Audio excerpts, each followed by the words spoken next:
Hello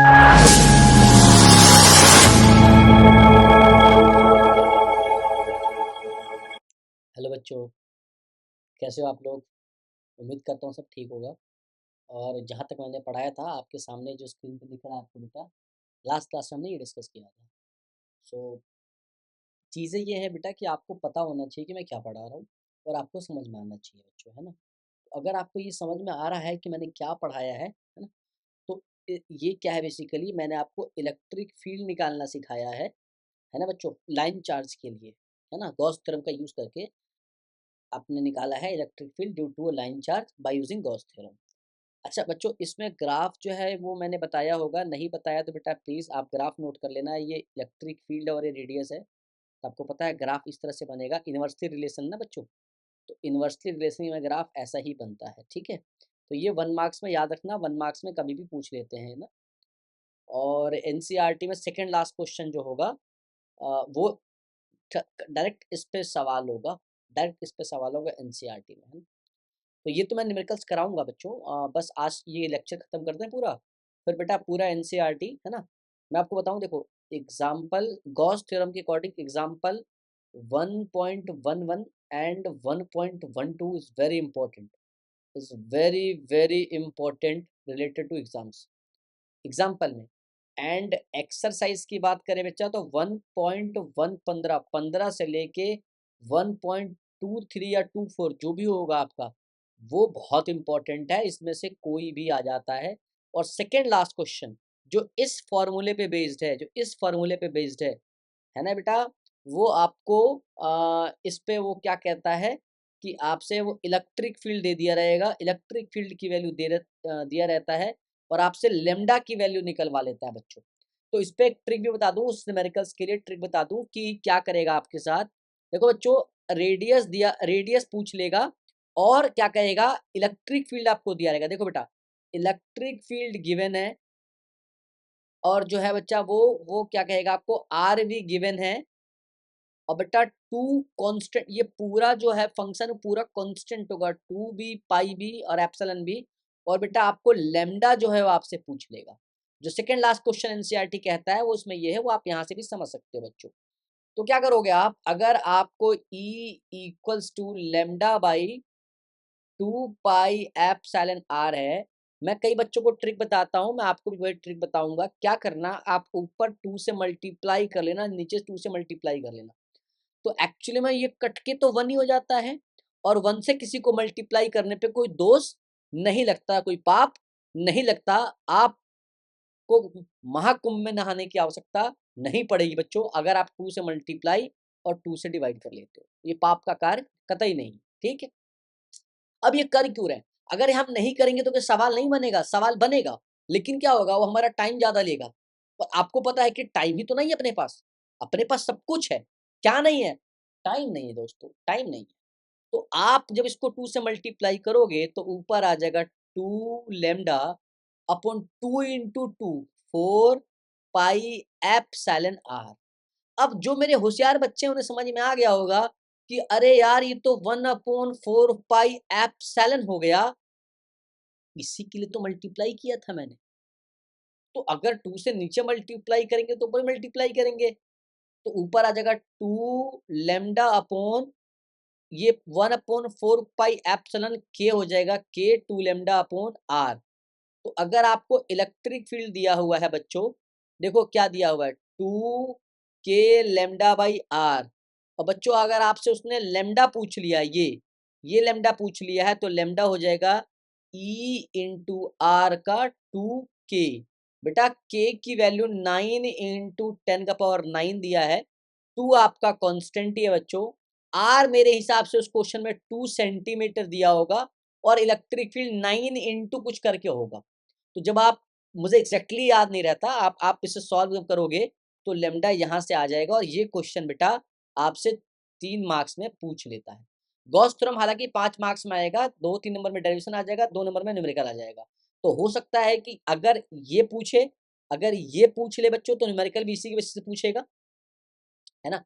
सो बच्चों अब इसके बाद मैं क्या कराने वाला था, सर आप आगे क्या कराने वाले थे। बच्चों मैं आगे आपको प्लेन सीट कराने वाला था। सर प्लेन सीट कैसा, देखो आप इस तरह से एक प्लेन देखो, बहुत ही प्यार से पढ़ा रहा हूँ बच्चों, एक-एक चीज़ आपको बताने की कोशिश कर रहा हूँ।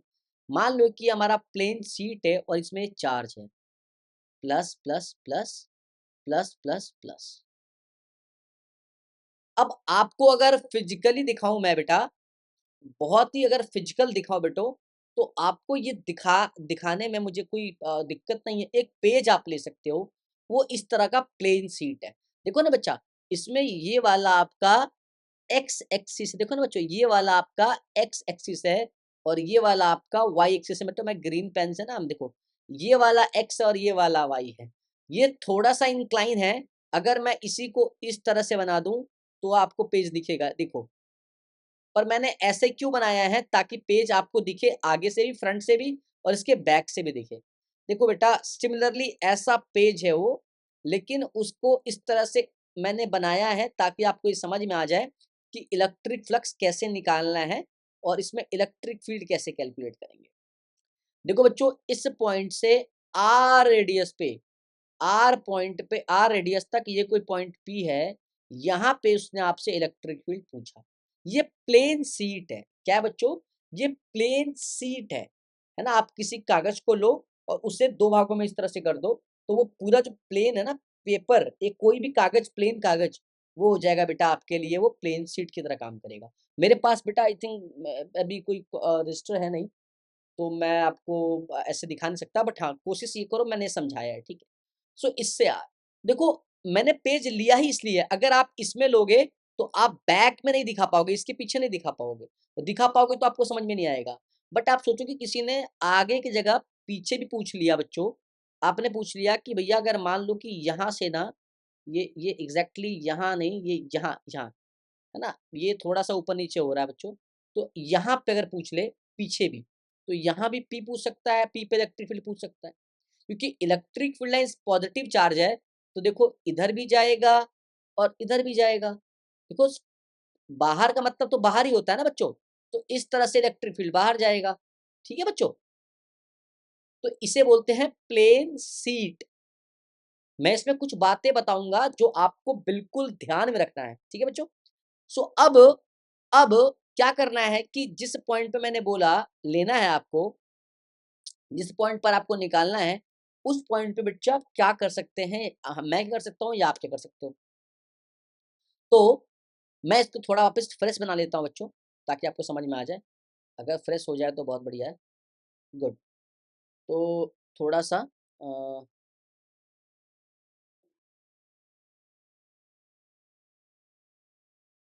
अगर मैं इसके बिल्कुल लीनियर देखो, अगर मैं इसे बना पाऊँ, बेटा देखो ये पूरा लीनियर जो है, ये मैं बिल्कुल यहाँ से एकदम इसके लीनियर देखो बेटा, यहाँ तक एकदम,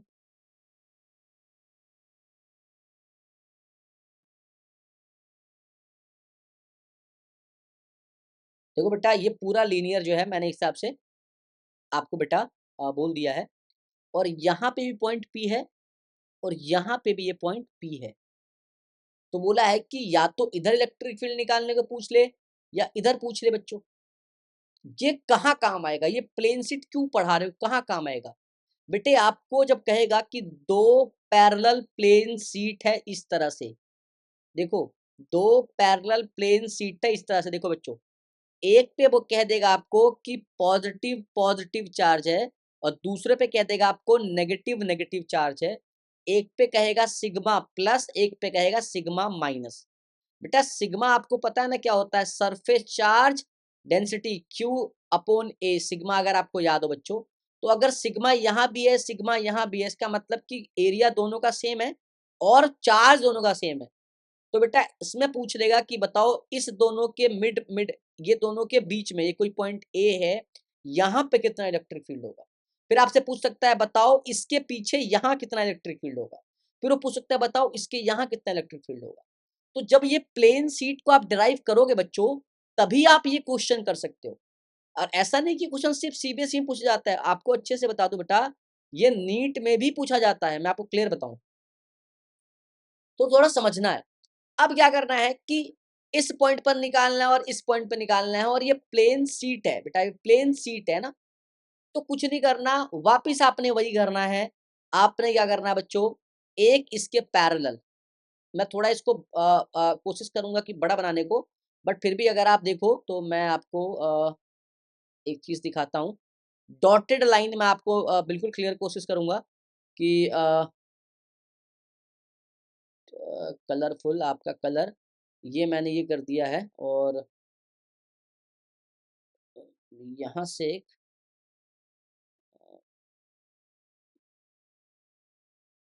यहाँ से भी एक चाहूँ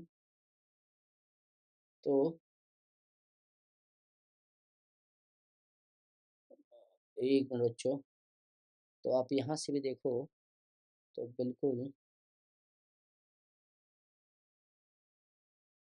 आप ये देखो बच्चों, तो इस तरह से आप यहाँ भी एक सिलेंडर बना सकते हो। अगर आपको बच्चों समझ में आए तो आप यहाँ से भी एक तरह से एक सिलेंडर बना सकते हो बच्चों, जो देखो यहाँ से लेके यहाँ तक आप कर रहा है। और बच्चों देखो, सिलेंडर जब आप बनाओगे, बिल्कुल पिछला वाला ही इस्तेमाल करना है। बस आप ये समझ लो कि कोई प्लेन सीट है बच्चों, है ना। मैं थोड़ा सा अगर मैं आपको बताना चाहूँ, तो आप इसको थोड़ा और आप इसको लेंथ को इंक्रीज कर लो, और आप इसको इंक्रीज कर लो, और फिर आप यहाँ बना लो बेटा, तो आपको समझ में आएगा मैं क्या कहने की कोशिश कर रहा हूँ, है ना। सो आप देखो, ये एक प्लेन सीट है, और प्लेन सीट के इस तरफ भी, यानी कि फ्रंट में भी और यानी कि बैक में भी, अगर कोई पॉइंट पी पे इलेक्ट्रिक फील्ड निकालने को बोलेगा, तो आपको इलेक्ट्रिक फील्ड निकालना है बेटा। तो ये भी आपने ले लिया, यहाँ सिलेंडर ले लिया बच्चों, आपने यहाँ पे आपने सिलेंडर ले लिया है, अगर आपको दिखेगा। पर वहां पे कंडीशन अलग था, यहाँ कंडीशन अलग है। मैंने बता दिया, शुरू में बता दिया था मैंने, कि यहाँ जो इलेक्ट्रिक फील्ड है बच्चों, ये बाहर की तरफ है, क्योंकि पॉजिटिव चार्ज इस तरह से है, तो बाहर ही निकलेगा, यहाँ से बाहर निकलेगा। मैं अभी आपको प्रैक्टिकल करके दिखा दूंगा, मैं एक प्लेन शीट दिखाऊंगा आपको करके, आप बिल्कुल ना घबराए। तो इलेक्ट्रिक फील्ड बाहर की तरफ इधर भी आ रहा है, और इलेक्ट्रिक फील्ड इधर की तरफ भी आ रहा है। तो जब आप इसका एफबीटी बनाओगे, तो आपको पता था कि क्या इस्तेमाल हुआ है। आपको पता था कि ये कैसा है, सर्कुलर सरफेस है बेटा। तो इसमें जो इलेक्ट्रिक फील्ड होता था, वो इसके परपेंडिकुलर होता था। तो आप इधर लेते थे, और इधर भी परपेंडिकुलर होता था, इधर लेते थे। और इन दोनों को अगर छोड़ दिया जाए, अगर इन दोनों को हटा दिया जाए, आपने इसको एरिया A1 लिया था उस वक्त, अगर आपको याद हो, इसको बेटा आपने एरिया A2 लिया था, और इसको बेटा एरिया A3 लिया था। तो देखो, इसका एरिया इस तरफ है, इसका एरिया वेक्टर का डायरेक्शन इस तरफ है, बाहर की तरफ, इसका भी बाहर की तरफ, और इसका एरिया वेक्टर का डायरेक्शन बेटा देखो परपेंडिकुलर है इस प्लेन, मतलब आउटवर्ड है ना बेटा। Curved surface area of cylinder कैसा, आउटवर्ड है। तो देखो, इलेक्ट्रिक फील्ड इधर जा रहा है और इधर जा रहा है, मैंने बनाया अच्छे से देखो। तो जो बीच वाला एरिया है उसका परपेंडिकुलर है, वहां पे उल्टा था, वहां पैरेलल था, लेकिन यहाँ पे देखो तो इलेक्ट्रिक फील्ड A2 के लिए जो है वो परपेंडिकुलर है। और अगर आप A1 का देखेंगे, तो इलेक्ट्रिक फील्ड भी उसी दिशा में है, और एरिया वेक्टर भी उसी दिशा में है। तो यहाँ पे जो थीटा होगा वो 0 डिग्री होगा, क्योंकि बेटा इलेक्ट्रिक फील्ड जो है वो parallel to the area vector है। इस सरफेस के लिए, इस सरफेस के लिए भी देखोगे तो इलेक्ट्रिक फील्ड बाहर की तरफ जा रहा है, और एरिया वेक्टर भी बाहर की तरफ जा रहा है, तो यहाँ भी थीटा जो है वो 0 डिग्री है। परंतु जो एरिया 2 है, इसका जो एरिया है वो बाहर की तरफ जा रहा है, और इलेक्ट्रिक फील्ड इस दिशा में जा रहा है, तो यहाँ जो थीटा बनेगा वो 90 बनेगा। बस फिर कुछ नहीं करना, आपको अच्छे से पता क्या करना है। आपने φ1, φ2 और φ3 को इक्वेट करना है। φ1 क्या होगा, close E vector dot ds vector. अब आपको पता है φ1 में थीटा क्या है, 0 डिग्री है, तो आ जाएगा ई ds cos थीटा। अब अगर थीटा 0 डिग्री है, तो आ जाएगा ई माफ कीजिएगा बच्चों, ये आ जाएगा ds। तो बेटा जब ds ई बाहर लोगे, तो ds का हो जाएगा एरिया, आपको अच्छे से पता है ये हो जाएगा। जब φ2 में देखोगे बेटा, तो यहाँ पे थीटा 90 है, तो यहाँ पे ई वेक्टर डॉट ds, तो यहाँ पे आएगा ई ds cos थीटा। और जब थीटा 90 रखोगे बच्चों, तो 90 पे cos 90 वैल्यू होती है 0, तो पूरा आपका फ्लक्स टू 0 हो जाएगा। सिमिलरली φ3 φ1 की तरह होगा, E vector dot ds vector, ये आ जाएगा बच्चों ई ds cos थीटा। यहाँ थीटा 0 रखोगे, तो वैल्यू आएगा EDS, तो आ जाएगा बच्चों ये EA। अब कुछ नहीं बच्चों, बिल्कुल सेम प्रोसेस करना है, बस आपको समझ में आना चाहिए एरिया का डायरेक्शन। इलेक्ट्रिक फील्ड का तो आसान है, पॉजिटिव तो बाहर नेगेटिव तो अंदर, बट एरिया आपको देखना पड़ेगा, आपको एरिया बस खाली निकलना आ जाए तो फिर बड़ा आसान है। अब आप बेटा क्या करोगे, फाई नेट निकालोगे। फाई नेट क्या होता है, phi 1 plus phi 2 plus phi 3, और जब आप इसको एड ऑन करोगे बच्चों तो फाई 1 जो है वो भी आपका EA, फाई 2 0, फाई 3 भी EA, तो इसको एड ऑन करोगे बेटा that is EA plus EA 2EA। और आपको मैंने बताया था कि जो फाइनेट है that is Q enclosed by epsilon, और मैंने फिर कहा था Q इनक्लोज, देखो इस डब्बे के जो आप बना रहे हो वो बाहर देखो अंदर है ना Q इनक्लोज, बहुत सारा है ना अंदर चार्ज, उसको देखना है। सो अगर मैं इस फाइनेट के बदले 2A को यहां पुट कर दूं तो 2EA that is Q by epsilon, यहाँ Q इनक्लोज्ड ही है तो मुझे E निकालना है बच्चों, तो Q अपॉन 2 नीचे आ जाएगा, 2 एप्सिलॉन A हो जाएगा। अब बच्चों आपको मैंने थोड़ी देर पहले पढ़ाया था कि जो सिग्मा होता है that is Q by A होता है, तो अगर आपको यहाँ Q बाई A दिख रहा हो तो क्या बच्चों इसके बदले मैं पुट कर सकता हूं कि E equals to sigma by 2 epsilon. अब यहाँ जो मेरे साधारण बच्चे हैं वो कहेंगे अरे वाह बहुत मजा आ गया, भाई मैं तो यही ड्राइव करना चाहता था। लेकिन जो मेरे खास बच्चे हैं उन्हें पता है, हालांकि हर बच्चा खास होता है बच्चों, लेकिन कुछ ऐसे बच्चे होते हैं जो पहले से पढ़ रहे होते हैं या दिमाग में वो बातें सेट कर चुके होते हैं, कुछ बच्चों को टाइम लगता है बच्चों, है ना। कहा सर इसमें अगर मैं रेडियस तो देख ही नहीं पा रहा हूँ। सर आपने सब में ग्राफ बनवाया तो इसमें ई और आर का ग्राफ तो बन ही नहीं रहा।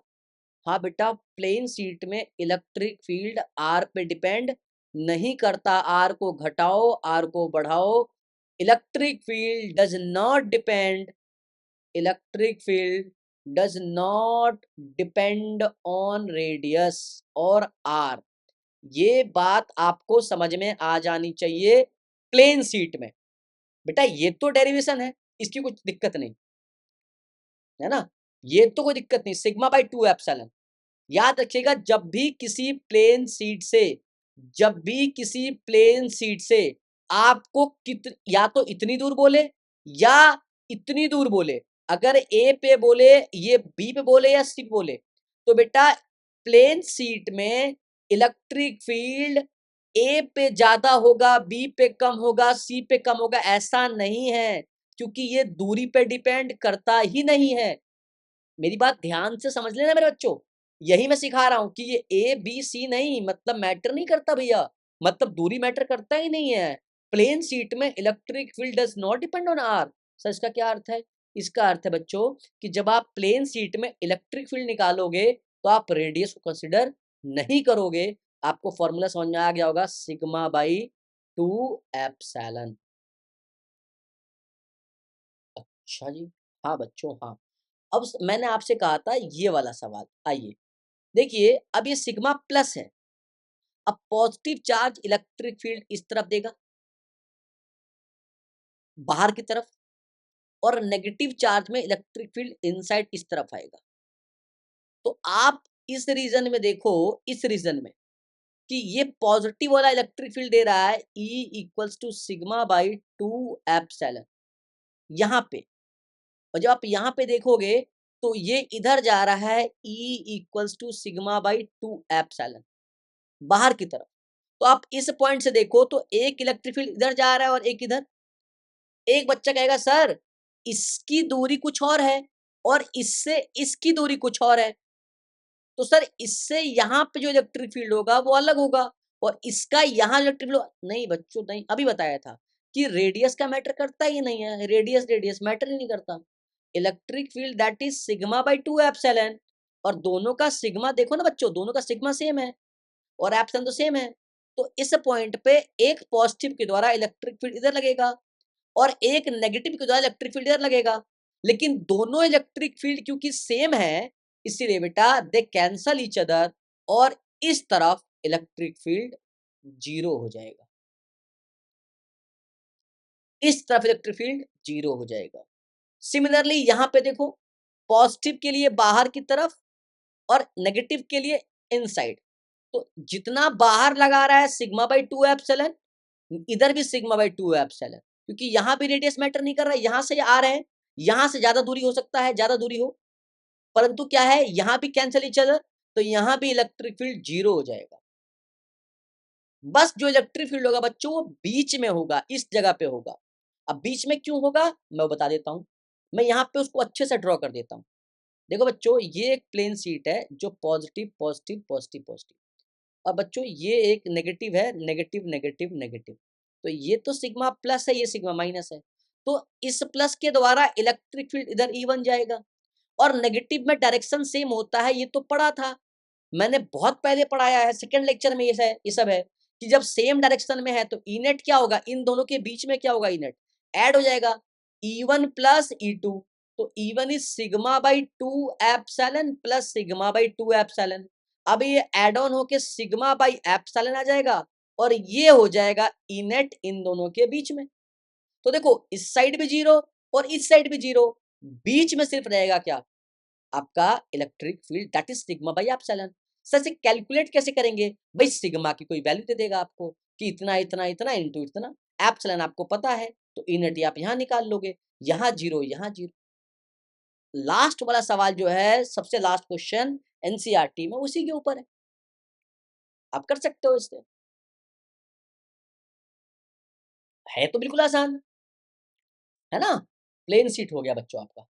अब मैं आपको लेकर चलूंगा स्फेरिकल चार्ज पे, कि कोई स्फेरिकल कंडक्टिंग चार्ज है, देखो इस तरह से है, तो इस तरह से है बट हॉलो है। देखो एक तरह से एक रिंग को ले लो, आप इस तरह से ले लो, मैं तो हालांकि थोड़ा बड़ा बना रहा हूँ, देखो ये इस तरह से। तो बेटा क्या है कि इसके अंदर चार्ज है, मान लो पॉजिटिव चार्ज है, इसके अंदर बेटा पॉजिटिव चार्ज है।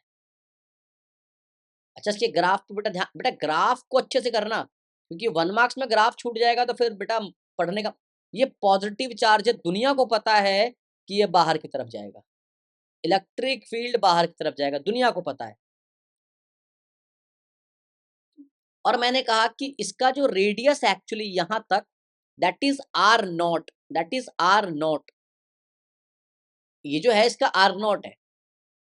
अच्छा अब मैंने कहा बताओ इसके इनसाइड निकालना है मैग्नेटिक फील्ड और आउटसाइड, तो इलेक्ट्रिक फील्ड बच्चों एक तो निकालना है इनसाइड और एक निकालना है आउटसाइड। तो अगर इनसाइड मान लो यहां निकालना है ए पे और यहां निकालना है बी पे, तो बच्चों ध्यान से देखो बताया गया है कि जहां पे निकालना है वहां पे क्या करना पड़ेगा, आपको एक सरफेस ड्रॉ करना पड़ेगा। तो जब यहाँ पे एक इमेजिनरी सरफेस ड्रॉ करोगे तो देखो बच्चों इस तरह से ये सरफेस तो ड्रॉ हो गया, लेकिन सरफेस के अंदर इस जगह पे कोई चार्ज है नहीं है।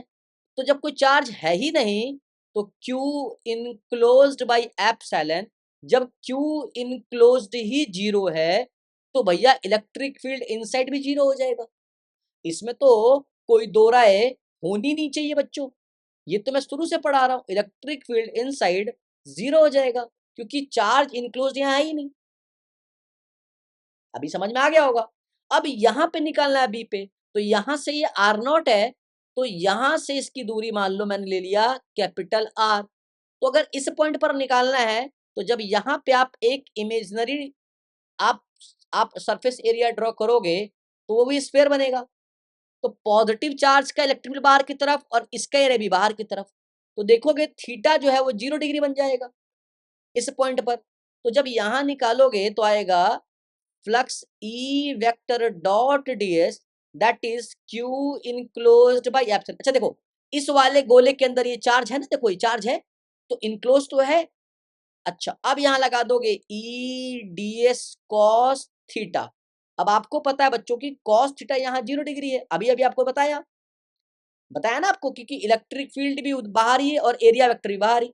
तो व्हेन थीटा बिकम 0 डिग्री तो ये ऐसा हो जाएगा बच्चों कि ई डीएस का बच्चों आ जाएगा, डीएस का ए कॉस कॉस 0 का 1 इंटू क्यू बाई एप्सिलॉन। और बच्चों ये जो एरिया है वो स्फीयर है, तो E equals to Q upon A epsilon, और एरिया जो है बच्चों आ जाएगा 4 पाई आर स्क्वायर का एप्सिलॉन।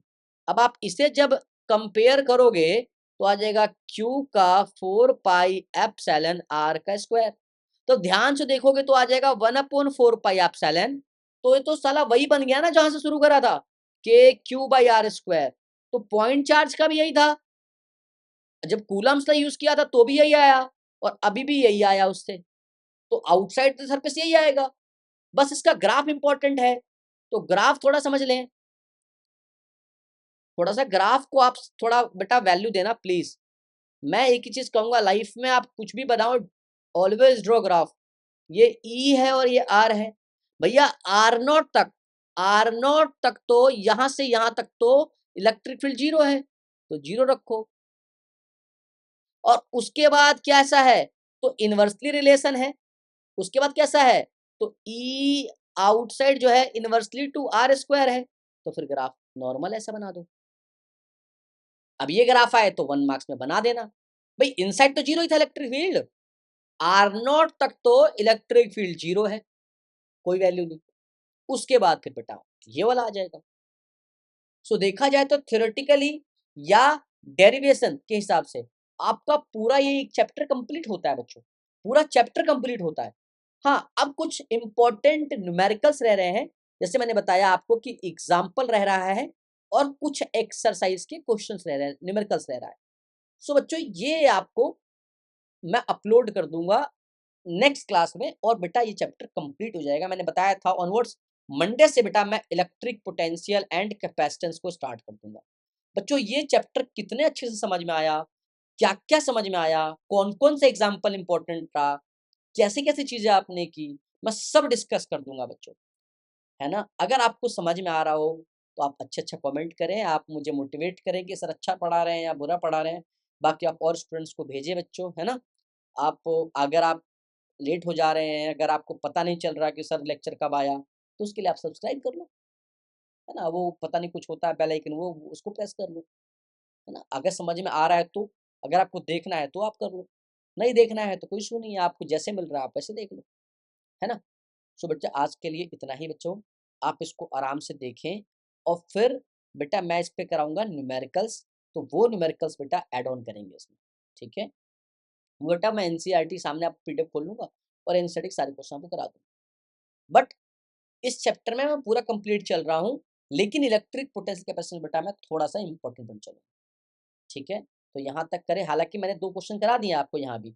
अगर देखा जाए तो 1.23 लास्ट वाला, लास्ट क्लास में दोनों करा दिया। देखो लास्ट सवाल में तो यही था, लास्ट सवाल में तो यही था, जो ये सवाल मैंने कराया आपको, ये वाला लास्ट सवाल तो यही था जो मैंने आपको ये वाला क्वेश्चन कराया ना, ये वाला इनसाइड आउटसाइड, ये बाहर यहाँ वाला, यहाँ वाला, यहाँ वाला, यहाँ वाला, यही है लास्ट वाला। और जो सेकंड लास्ट है वो ये वाला था जो मैंने क्वेश्चन यहाँ कराया था आपको, ये देखिए। हाँ देखिए यहाँ पे जो लैम्डा निकालना था ये वाला था, वैल्यू दिया हुआ है ना। तो इस तरह से सवाल है बेटा आपको, अगर आप कर लोगे तो वेरी गुड। और उसके बाद फिर जो चैप्टर से रह जाएगा वो हम करा देंगे आप। एक और बेसिक चीज़ है, थोड़ा उसको ध्यान रखिएगा। ये अरे एक मिनट बच्चों, थोड़ा सा ये गड़बड़ कर देता है कई बार। ये बेटा एक्स एक्सिस है, ये बेटा वाई एक्सिस है, और ये जेड एक्सिस है। बेटा कई बार सवाल में कहेगा कि जो प्लेन है वो वाई जेड में है। बेटा याद रखेंगे, कई बार आपसे कहेगा कि जो प्लेन है वो वाई जेड में है, एक स्क्वायर है जो है वाई जेड में है, आपको दे देगा कि जो प्लेन है वो वाई जेड में है, इस तरह से दे देगा आपको। ये स्क्वायर कहेगा आपको कि ये स्क्वायर जो है वाई जेड प्लेन में है, और इलेक्ट्रिक फील्ड आपका एक्स में दे देगा। जैसे कह देगा E = 10I कैप, और कह देगा कि स्क्वायर है, जिस स्क्वायर का जो साइड है वो 10 सेंटीमीटर है, इलेक्ट्रिक फील्ड 10I कैप, आपको लगा इलेक्ट्रिक फील्ड एक्स एक्सिस में है। और कह देगा जो जो स्क्वायर का साइड है वो 10 सेंटीमीटर है, और क्या कहेगा आपको कि वो जो है वाई जेड में प्लेन है उसका। तो वाई जेड में प्लेन है, तो एरिया जो है क्योंकि स्क्वायर है तो एरिया परपेंडिकुलर होगा, तो परपेंडिकुलर ऐसे होगा। तो देखो इसका जो एरिया वेक्टर आएगा, इसका जो एरिया वेक्टर आएगा बच्चों, वो एक्स की तरफ आएगा। तो इस केस में जो थीटा है वो 0 डिग्री हो जाएगा। तो यहाँ जो फ्लक्स निकालोगे वो, सॉरी यहाँ क्लोज नहीं करोगे, यहाँ पे आप बना दोगे E D S cos 0 degree. तो यहाँ जो फ्लक्स आ जाएगा वो E × A आ जाएगा। अब इलेक्ट्रिक फील्ड कुछ दिया रहेगा और 10 सेंटीमीटर में है, इसको आप कन्वर्ट कर लोगे मीटर में, और फिर आप यहाँ एरिया क्या होता है, ये तो स्मॉल ए है मतलब साइड है, एरिया क्या होता है साइड का स्क्वायर, तो 10 का स्क्वायर 100 हो जाएगा ना। अगर मैं इसे मीटर में कन्वर्ट कर लूं तो 10 10 का पावर -2 मीटर, स्क्वायर करो तो 10 का 100, 10 का -2 का -4, और इलेक्ट्रिक फील्ड 10 आई गैप दे रखा है, तो आप एरिया दिया है इलेक्ट्रिक फील्ड दिया है बेटा आपको, तो फ्लक्स आ जाएगा। ये सेम सवाल 1.15 एक्सरसाइज कहता है, सेम ऐसा ही सवाल है। फिर क्या देगा कि भैया आपने एरिया निकाल लिया, थीटा जो है वो अब इतना डिग्री दे देगा, थीटा क्या देगा 60 डिग्री। तो अब ई आपको पता ही है 10 आई दिया हुआ है, ए आपको पता ही है निकाला है, आप कॉस जीरो के कॉस 60 डिग्री देना, तो आप वैल्यू आप 1.15 ट्राई करना, हो जाएगा आपसे, नहीं होगा तो मैं करा दूंगा, है ना। मैंने वो भी करा दिया बच्चों आपको, फिर जो जो चीजें रहेंगी वो चीजें कर लेंगे आपसे, ठीक है। और एग्जाम्पल बहुत इंपॉर्टेंट है। अच्छा एक चीज और बताओ, मैं जाते जाते मैं एक चीज और इंपॉर्टेंट बताऊं, इधर आओ। अगर मैंने कहा कि ये एक्स एक्सिस है,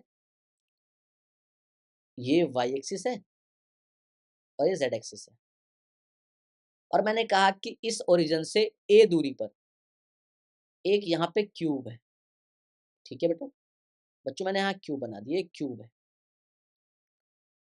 अब क्यूब है तो 6 फेसेस होंगे, तो 2 एक्स की तरफ अगर क्यूब है और 6 फेस है, तो 2 एक्स की तरफ, 2 वाई की तरफ और 2 जेड की तरफ, एक +x की तरफ एक -x की तरफ, जो फेस होगा। और अगर इलेक्ट्रिक फील्ड कहे कि सिर्फ 10 I कैप दिया है, मतलब कि इलेक्ट्रिक फील्ड सिर्फ x एक्सिस में है, तो इसका मतलब कि इलेक्ट्रिक फील्ड y में 0 है और z में भी 0 है, क्योंकि अगर इलेक्ट्रिक फील्ड 10 I कैप दिया है तो इसको अगर आप लिखोगे तो 0 J कैप और 0 K कैप ही हो जाएगा। तो इस केसेस में क्या होगा बच्चों कि EY 0 और EZ 0, तो जब 6 फेस हैं क्यूब के और 2 x के हैं, 2 y के हैं और 2 z के हैं बच्चों, तो 2 y के और 2 z के 4 फेस तो वैसे ही खत्म हो गए। भाई 4 फेस में तो फ्लक्स वैसे ही 0 आ गया, क्योंकि इलेक्ट्रिक फील्ड 0 है। अब 6 में से 4 फेस चला गया, 2 फेस बचा, तो दोनों तो x का बचा ना, देखो ये भी x का होगा और ये भी x का होगा। तो जब आप x के इस वाले फेस पे खड़े होगे तो आपको एरिया बाहर की तरफ आउटवर्ड मिलेगा, क्योंकि ये क्यूब है। और जब आप इस पॉइंट पे खड़े होगे, इस जगह पे आप खड़े होगे बच्चों इस पॉइंट पे, तो इसका एरिया बाहर की तरफ मिलेगा। तो आप इस वाले एरिया के लिए देखो, तो एरिया वेक्टर इस तरफ और इलेक्ट्रिक फील्ड भी इस तरफ, तो इस वाले केस में इस वाले फेस के लिए जो फाई होगा बेटा वो 0 डिग्री होगा, है कि नहीं। और इस वाले फेस में देखो तो इलेक्ट्रिक फील्ड इधर जा रहा है और एरिया वेक्टर इधर जा रहा है, तो इस वाले फेस में देखोगे तो फाई जो है वो आपका वो 180 डिग्री आ रहा है, मतलब सॉरी फाई बोल रहा हूँ, थीटा, सॉरी बच्चों माफ करना, मतलब जुबान से कुछ फिसल जाता है कभी कभी। तो जो थीटा है वो 0 डिग्री और यहाँ जो थीटा है वो 180 डिग्री हो जाएगा। आपको बात समझ में आ रही है। इस तरह का सवाल आपको दिया रहेगा एग्जाम्पल में, इस तरह के ई वाई 0 और इजेड 0 ही मिलेगा आपको, क्योंकि या तो आपको ई एक्स में दिया या तो आपको ई वाई दे देगा, इसे 10 न देख के आपको सीधा 10 जे कैप दे देगा। बहुत आसान है, इतना मुश्किल नहीं है, चीजें अलग कर देगा फिर, है ना बच्चों। तो आप जब 10 आई ने करके 10 जे कैप कर देगा, तो आपको ऊपर वाला फेस और नीचे वाला फेस मिलेगा, ऊपर और नीचे वाला मिलेगा आपको, घबराना नहीं है, बाकी सब 0 हो जाएगा। तीनों में आपको नहीं देगा, आपको 3 एक्सेस में नहीं देगा आपको, फिर वो जेडब्ल्यू का चीज हो जाता है, आपको सीबीएसई में क्वेश्चन नहीं दे सकता, नहीं मिलेगा आपको। तो जब यहाँ पे आप फ्लक्स निकालोगे इस वाले के लिए, तो यहाँ जो फ्लक्स आएगा वो ई ए कॉस 0 डिग्री, तो यहाँ जो फ्लक्स आएगा वो ई ए आएगा प्लस। और मैंने आपको तब भी पढ़ाया था कि जब इलेक्ट्रिक फील्ड लाइंस बाहर की तरफ निकल रहा हो तो फ्लक्स पॉजिटिव होता है, मैंने पढ़ाया था। नहीं पढ़ा है बच्चों, नहीं पढ़ा है इसका मतलब। और जब इलेक्ट्रिक फील्ड एंटर कर रहा होता है तो नेगेटिव होता है। देखो यहाँ पे जो फ्लक्स आएगा वो ई ए कॉस 180 डिग्री आएगा, और कॉस 180 का मतलब -1, तो यहाँ जो फ्लक्स आएगा बच्चों वो माइनस का ई आएगा, यानी कि अपोजिट डायरेक्शन में। हालांकि माइनस को रिप्रेजेंट नहीं करेंगे दोनों, क्योंकि ये एड ऑन ही होगा, दोनों जो है ये एड ऑन ही होगा, वो भी सिखाऊंगा कैसे होगा। तो बेटा ये एग्जाम्पल है 1.11 शायद एनसीईआरटी का, अगर आप देखोगे। अब ये ए दूरी दिया हुआ, अब एक क्यूब है तो इसका भी डिस्टेंस ए ही है, तो ये भी ए दिया रहेगा, ये भी ए दिया रहेगा और ये भी ए दिया रहेगा। तो देखो ये भी एक स्क्वायर है और ये भी एक स्क्वायर है ना। तो उस तरह से क्वेश्चन आपको देखना है। हालांकि यहाँ पे ई 10i कैप नहीं दिया है, वो वहां पे ई कुछ अल्फा एक्स कुछ करके दिया रहेगा आपको, एक्स की पावर 1/2 समथिंग कुछ दिया रहेगा। और देखो एक्स यहाँ इस वाले स्क्वायर के लिए ये ए अलग रहेगा और इस वाले के लिए ये अलग रहेगा, क्योंकि देखो इसके लिए सिर्फ ये ए रहेगा, लेकिन इस वाले के लिए ये ए और ये दोनों जुड़ जाएगा, तो इसके लिए 2a हो जाएगा, इसके लिए ए हो जाएगा। तो इस थोड़ा आप करोगे कोशिश तो हो जाएगा, नहीं होगा तो मैं तो कराऊंगा ही। बेटा मेरी तरफ से थ्योरेटिकली और डेरिवेशन के रूप में बेटा चैप्टर कंप्लीट होता है, और जो उसके न्यूमेरिकल्स हैं इंपॉर्टेंट वो मैं डिस्कस कर दूंगा बच्चे। आप मुझे बेटा इसके लिए आप आज्ञा दें, आप इतना कर लीजिएगा। Thank you so much. जैसा भी लगे बेटा आप मुझे बता दीजिएगा, है ना। थैंक यू सो मच बच्चों।